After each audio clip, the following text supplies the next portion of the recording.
وڵە تایبەت بە دامەزراندنی کۆماری مەهاباد و هەفتا و حوتەمین ساڵیادی دامەزراندنەکەی گرنگەکەی و چی گۆڕا لە دۆخی کورد لێ و کاتەوە تاوە پێویستە گفتوگۆ دەکەن لەگەڵ بەڕێز عەلی کەریمی نووسەر. بەڕێز کەریمی سڵاوت لێبێ، سوپاس بۆ بەشداربوونی بەڕێستان. سەرەتا لەوە دەست پێ بکەم گرنگی دامەزراندنی کۆماری کوردستان لەو سەردەمەدا بۆ کورد چی بوو؟ سڵاو لە خۆت و لە بینەر و جۆگری بەڕێزی ئاریان تیوی. پێشەکی بە ئەمن ساڵوەگەری دوی ڕێبەندان ڕۆژی کۆماری کوردستان لە شاری سابلاغ بە هەموو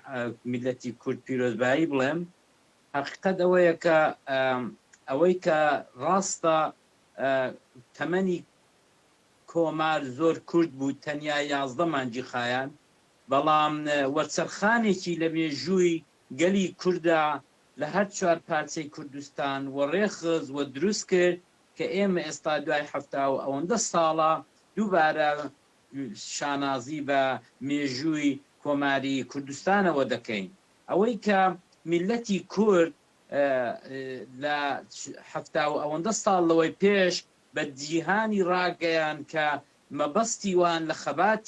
خەباتی وان بۆ گەیشتن بە سەربەخۆیی کوردستانە. ئەمە مەسیزێکی یەکجار گرنگ بوو کە کۆمار ڕایگەیان چ بە دەوروبەر، چ بە خەڵکی کورد و چ بە جیهان کە ئێمە خەباتی میلەتی کورد کە ساڵیانی ساڵە لە دوای ساکسپیکۆوە و لە پێشویشدا لە چاودرانەوە کە دابەش کراوە وەگەلی کوردە خەباتی ڕزگاری خوازیدا بووە، هیچ شتێک نییە جیا لەوەی کە میلەتی کوردیش لە ناو میلەتانی دیکەی دراوسێ و دەوروبەر و لە ناو جیهاندا دەیهەوێ بە مافی خۆی بگا کە مافەکەی جیا لە سەربەخۆیی کوردستان و جیا لە دابینکردنی دەوڵەتێکی کوردی هیچ ویستێکی دیکە نییە. ڕاستە بە درێژایی ئەم 100 ساڵی ڕابردوو لە مۆدرنیتەدا و لە جیهانی دەوڵەت نەتەوەدا کە لە ئێران و تورکیا و عێراق و سووریادا دەوڵەت نەتەوەکان پێکاتن لە دوای ساکسپیکۆوە، ئێمە زۆر جاران پاشەکشەمان پێکراوە لەباری ویست و ئامانجەکانمانەوە لە داخوازیەکانی گەلی کوردەوە، جاری وا بۆ بەنێوی ئۆتۆنۆمی، جاری وا بۆ بەنێوی مافی فەرهەنگی، جاری وا بۆ بەنێوی فدرالیزم، ئەوانە کراوە. بەڵام ئەوەی کە حەقیقەتە و دوژمن دەیزانێ و خۆشمان دەیزانین ئەویش ئەوەیە کە گەلی کورد مافێکی هەیە، مافەکەشی چێکردنی دەوڵەتی سەربەخۆی کوردستانە کەوە تا ئێستا بەداخەوە چێ نەبووە. تەنیا 11مان لە کۆماری مەهاباددا لە شاری مەهاباد ئەو ویستە هاتە دی وە کۆمەڵانی خەڵک هەمویان هاتنە شایی و لۆغان و هەڵپەرچێ بۆەوەی کە دەوڵەتی پێیان وابوو کە دەوڵەتی کوردی دروست بووە. بەداخەوە ئەو دەوڵەتە ئەو حکوومەتە زۆری نەخایان و لە دوای 11 مانگاندا جێیش و ئەرتەشی شانشای ئێرانە هات و لە پێشدا ئازەربایجان فیرقەی دموکراتی ئازەربایجانی لە ناوبەر و حکوومەتەکەی تەورێزی ڕوخان و دواتریش بەرەو کوردستان و ڕێکەوتەوە. و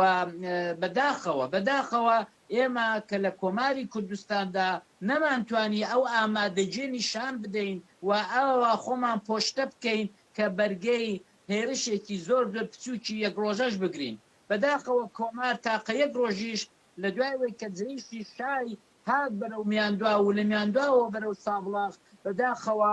سەرانی کۆمار و خودی کۆمار ڕووخا و سەرانی کۆمار خۆیان بەدەستەوەدا. ئەوەش کۆمەڵە کۆکاری هەبوو کە بۆچی وازوو سەرانی کۆمار خۆیان بەدەستەوەدا. بەڕاستی کۆمارەکە هیچ پشتیوانەیەکی نێونەتەوەیی و پشتیوانەیەکی تەنانەت کۆمەڵانی خەڵکی خۆشی و لە عەشایر و ئەوانە نەبوو. حەقیقەتێکەیە من دەمەوێت لێرە بیڵم کە ئەویش ئەوەیە کە کۆمار لە ڕۆژی ئەوەڵەوە بەعەکسەوەی ئەو بنەمایەی کە کۆمەڵەی ژێکاف دروستی کردبوو لە هەر لە ساڵانی 42ەوە کە بە هێز و توانای کۆمەڵانی خەڵکی زەحمەتکێش و فەقیر و هەژار و دووری دەکرد لە شێخ و ئاغا و مەلا، بەداخەوە کۆمار ئەو توێژانەی هێنا ناو دەوڵەتی کوردی و دەسەڵاتی گەورەی پێدان. ئەوەی کە دواتر بۆمان دەرکەوت لە ڕۆژی ڕوخانی کۆماردا ئەویش ئەوە بوو کە ئەو توێژەی کە کۆمار حسابی بۆ دەکردن و لە سەریان ساغ بوو بۆەوە بەداخەوە هیچیان نەبوون بە دۆستە ڕاستەقینەکە و هیچیان نەبوون بە پشتیوانە ڕاستەقینەکە و ئەو پشتیوانەی کە کۆمار پێی وابوو کە لەسەر شانی ئاغا و دەرەبەگ دەتوانێت سواری دەرەبەگەکان دەتوانێت کۆمار ڕابگرێ بەداخەوە بۆمان دەرکەوت کە ئەوە لێکدانەوەیەکی هەڵە و چەوت بوو و لە ڕۆژی ڕوخانی کۆماردا ئەو دەرەبەگ و ئاغاوەتانەی کە شایی و لۆغانیان دەکرد لە ڕۆژی دوو ڕێبەندانی 1966 دواتر دوای 11 مانگ هەموو بۆیان تێقولاند و هیچیان نەمانەوە و پشتی سەرۆ کۆمارەکە و پشتی کۆمارەکەیان نەگرت و هەموو لە بنەوە لەگەڵ تاران و لەگەڵ کار بەدەستانی جێیشتی شای تێکەڵ ببوون و پرسیارێک دێتە ئاراوە بەڕێزت لە درێژەی قسەکان تا ئاماژەت بەوەدا کە وڵاتانی داگیرکار و وڵاتان بەگشتی هەم لە ڕۆژهەڵات و هەم لە ئەوروپا دژی بوونی قەوارەیەکی کوردن ئەم مێژووە لە 77 ساڵ بەر لە ئێسا و لێرەشدا بە هەمان شێواز دووبارە دەبێتەوە کەواتە وڵاتانی ئیقلیمی وڵاتانی داگیرکرد و وڵاتانی ئەوروپا بۆچی هێندە ترسیان لە قەوارەیەکی کوردی هەیە ئەوە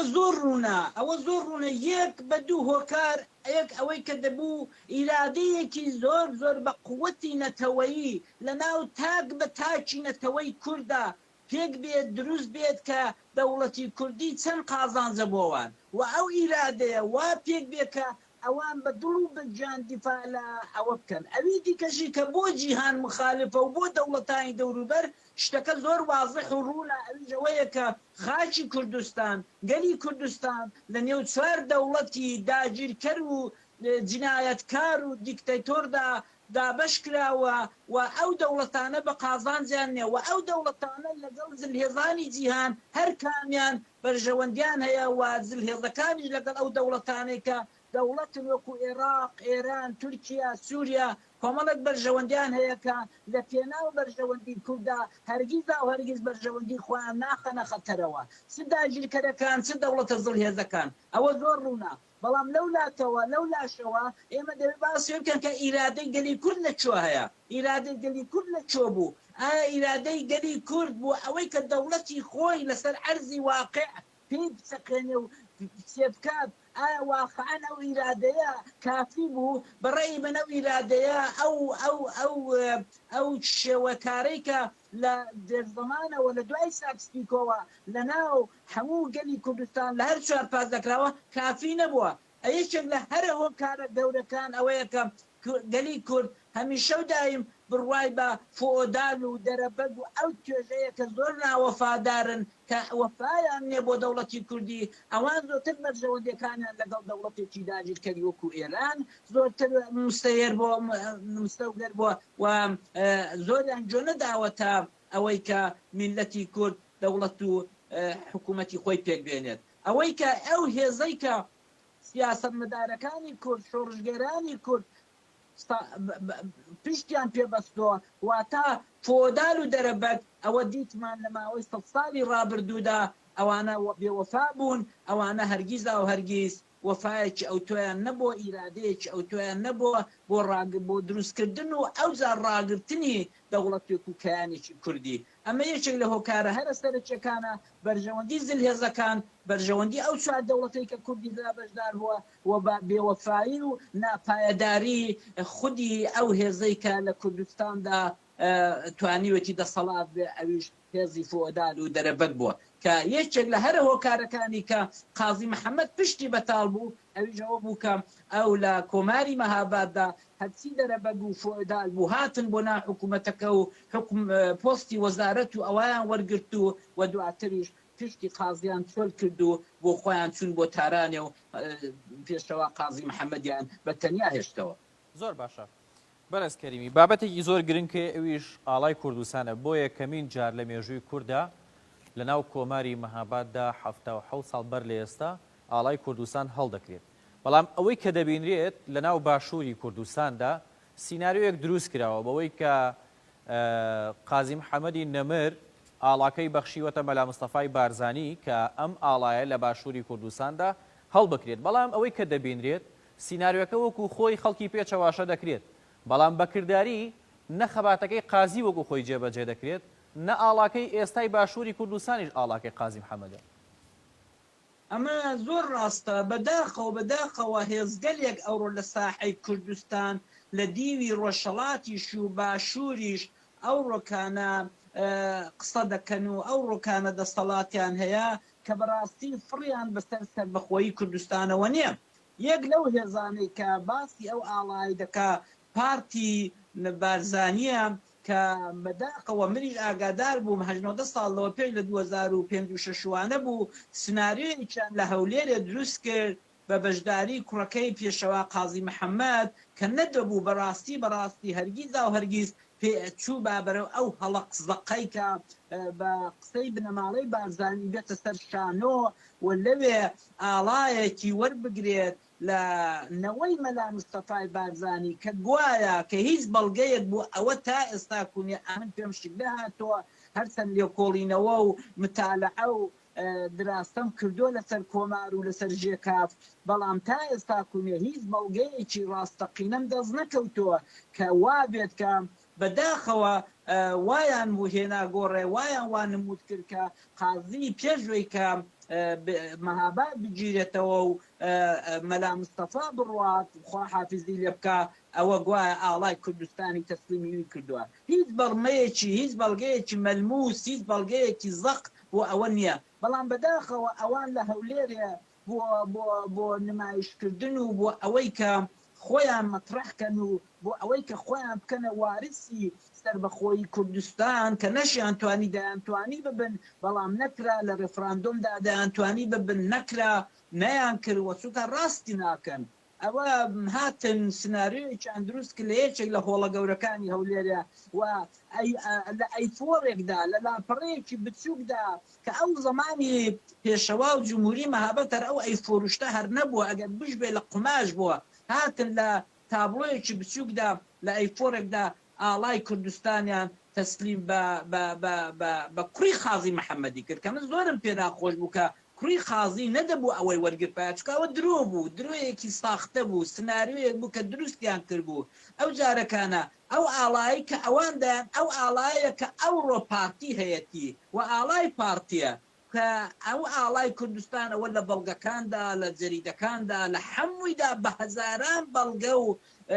سەلمێنەرمان هەیە کە ئاڵای کۆماری مەهاباد ئەو خۆرە نەبووە کە ئەوڕۆ هەیە بەڵکو دوو گوڵەگەن و قەڵەمێک و ئەوە بووە ئەو دیارە ئەو ڕۆکانە ئەو ئاڵایە دەتوانین هەبێت هەشە و بەڵام بەداخەوە هەم حیزبەکەی قازی هەم پارتی بارزانی ئەوەیان چەواشە کرد ئاڵایەکی دیکەیان هێنا کە من هەموو ئاڵایەکم پێ پیرۆزدا خۆ مشکلە نییە بەڵام ئەوە دەبێت لەسەر ئیتفاقێکی گشتی لە ئیرادەیەکی گشتی ئەو ئاڵایە بێتە گۆڕین ئەو ئاڵایە تا ئێستا کوونێ بەڕێی من ئاڵای کۆماری کوردستان ئەو ئاڵایەنەیە کە ئەوڕۆ پارتی هەیەتی و حیزبەکانی دیکەش ئەڵبەتە بەکاری دێنن بۆچی بەم شێوازە گەلی کورد و گەلی باشووری کوردستان چاواشە دەکەن ئەگەر نمونەیەکی تریش بهێنینەوە ینی بە شێوازێک سیناریۆکانیان داڕشتووە کە باز لەوە دەکەن کە خودی مەسئول بەرزانی لەو ڕۆژە لەدایک بووە لە کاتێکدا کە باز لەوە دەکرێت لە مێژووی خۆیدا 3 جار لەدایکبوونی بۆ خۆی دروست کردو ئەم چاواشەکاری و دروستکردنی سیناریۆیانە پێ دوایە بوونیەتی ئینسانەکان گەورە دەکات یاخود دەیانکاتەوە ئەو قەباخەی کە هەمیشە داردەستی داگیرکەرانن. نەوەڵا ئەو سناریۆیانە بەڕاستی هیچ بنەمایەکی لۆجیک و هیچ بنەمایەکی ئەوەی تێدانێ دوورمەودای تێدانێ بەغیر لەوەی کە میلەت چاواشە بکەن بڵێن ئێمە ڕێبوارانی ڕێگا و درێژە پێدەری ڕێگای کۆماری کوردستان و بە شێوەی خۆیان قازی محەممەدی ئەوە بەغیر ئەوەی کە تۆزێک سناریۆی زۆر مەسخەرە دروست دەکەن کە ئەمە لە نێو دیکتاتۆرەکاندا با و بۆ شای ئێرانیش هەر قەدەر ناقەدەرێک سناریۆیەکی دروست دەکرد کە من لە مادم و ئەمن لە پەهلەویم و ئەمن لە چیم و سەدام حوسێنیش ئەنیشتی دەکرد هەوڵمان دەمازدانی سەدام حوسێن کێیە هەتیوێکی سەرجادە و مادەی بۆ و سقۆ چێشێک بۆ یا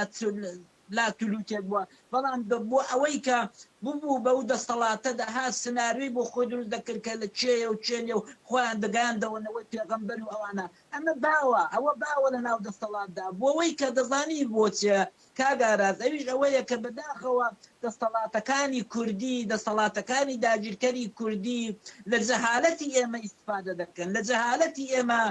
ئەوە دەکەن و دێن سناریۆ بۆ خۆیان دروست دەکەن ڕابردوو بۆ خۆیان دروست دەکەن مەسەلەن نمونەی گەورەی زەق باوکی ئەو شای بوو کە زمانی قازی محەممەدی ئەدام کرد باوکی ڕزاشا کابرایەکی قەزاق بوو ینی سەربازێک بوو هیچ زیاتر نەبوو دوای کە دەسەڵاتی گرتە دەست بە ئینقلاب و بە کۆدەتا و بە ئەوانە هات کوتی بابە ئەمن هەموو شتێکم هەیە دەسەڵاتم هەیە پارەم هەیە وڵاتم هەیە بەڵام ڕابردوو نیە هات کۆمەڵێک نوخبە و ڕۆشنبیر کە هەر ئێستاش ئەم ڕۆکانە بنەماڵەی بارزانی شەر ئەوەی دەکەن کۆمەڵێک جۆلەمست و کۆمەڵێک بەکرێگیرا و کۆمەڵێک بە ناوی ڕۆشنبیر و ئەوە نوخبە دێنن بە ڕابردوویان بۆ دروستکە و مێژوویان بۆ دروستکە دێنن ئەوە دەکەن هات شای ئێرانی ڕزاشا هات کوتی کاکە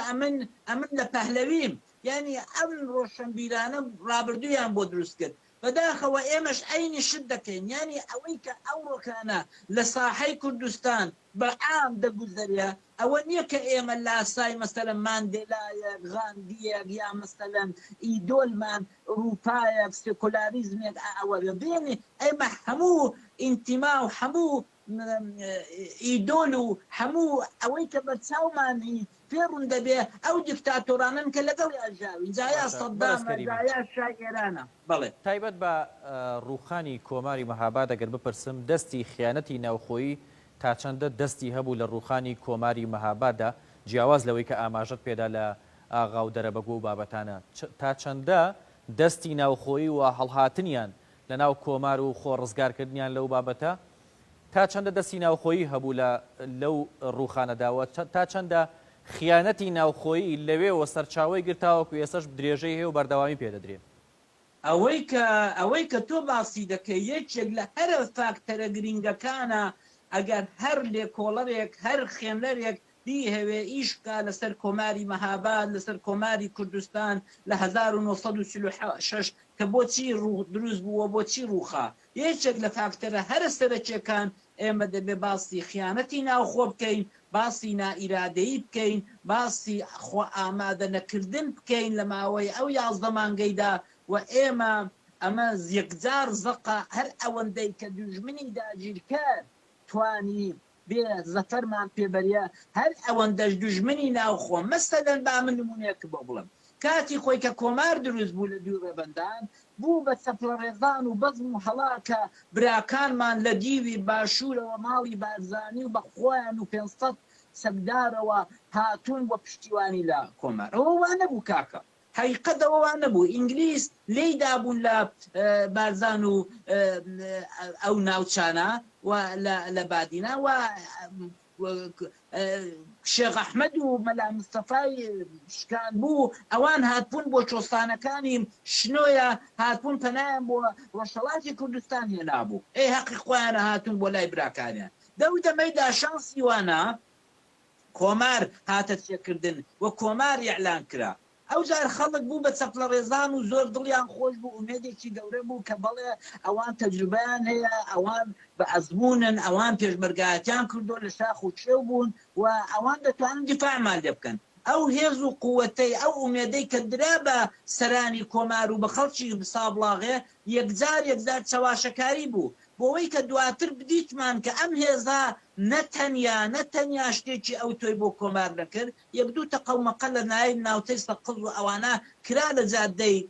خانیۆ لە جادەی سەقز و بانە کە ئەوە هەمان دەزانی کە هیچ دەستکەوتێکی ئەو تۆ تێدا نەبوو و ئەو ڕۆکانە بەڵگەکان و ڕووداوەکان پێمان دەڵێن کە ئەوە چووکە زۆر دوور نیە و زۆرشت تەجیل کراوە زۆرشت نووسراوە ئەمە دواتر کە دەبوو مقاومەت بکرێت وەختێک جێیشی شا لە تاران و تەورێزەوە هات و فیقەی ئازەربایجان ڕووخا و هەڵاتن بەرەو سۆڤێت ئەو جا بەرەو مەهاباد هاتن کاکە عینیشم زەیشەکەی کە خەڵکی کورد هیوا ئومێدێکی یەکجار زۆری پێبوو ئەوان شتیان تەقان ئەوان ڕۆیشتن بەبیانی ئەوەی کە دەچینەوە بۆ کوردستانی عێراقی و دواتر لەوێ ڕادەڕۆیشتن بەرەو سۆڤێت ئەمە خۆپشتی قازیان چۆل کرد قازی خۆ کەسی لەگەڵ نەما بوو قازی لە مزگەوتی هەباساقات بە نێوڕاستی ساوڵاغی هاتی جەماعەت میلەتی ساوڵاغی ئەمە نێوە بەجێ نایڵم هەر چۆنی دەوێ با ببێ بە ئەمە بکوژرێم هەرچەند ئەوەش لێرەدا پرسیارێکە یەکەم ئایا قازی لەلایەن تارانەوە ئەرخەیان نەکرا بوو کە کاریان بەوینە بەڵێ سەدری برای قازی لە تارانەوە ئەو احتمادیان پێدا بوو ئەو بەڵگە ئەو گارانتیاندا بووە کە کاریان بە بنەماڵەی قازی نابێت و ئەوانەگەر بۆ خۆیان بە سڵح و ئارامش و بە بێ شەڕ جمهوریەتەکە تەسلیم کەن و مەهاباد تەسلیم کەن ئەوان دەتوانن بە خێر و خۆشی هەر بمێننەوە لە سابلاغێ ئەوەش قسەیەکە کە هەیە دواتر ئەوەی کە هاتە سەر باری عمل و هاتە سەر کردەوەیەکی کە نەدەبوو ببێت ماڵی بارزانیش چەکدارانی بارزانیش تیان تەقان بۆ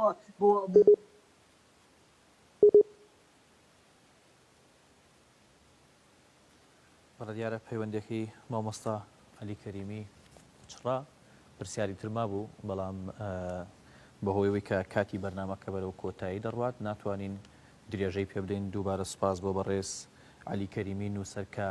لە بەریتانیەوە لەگەڵمان بووی.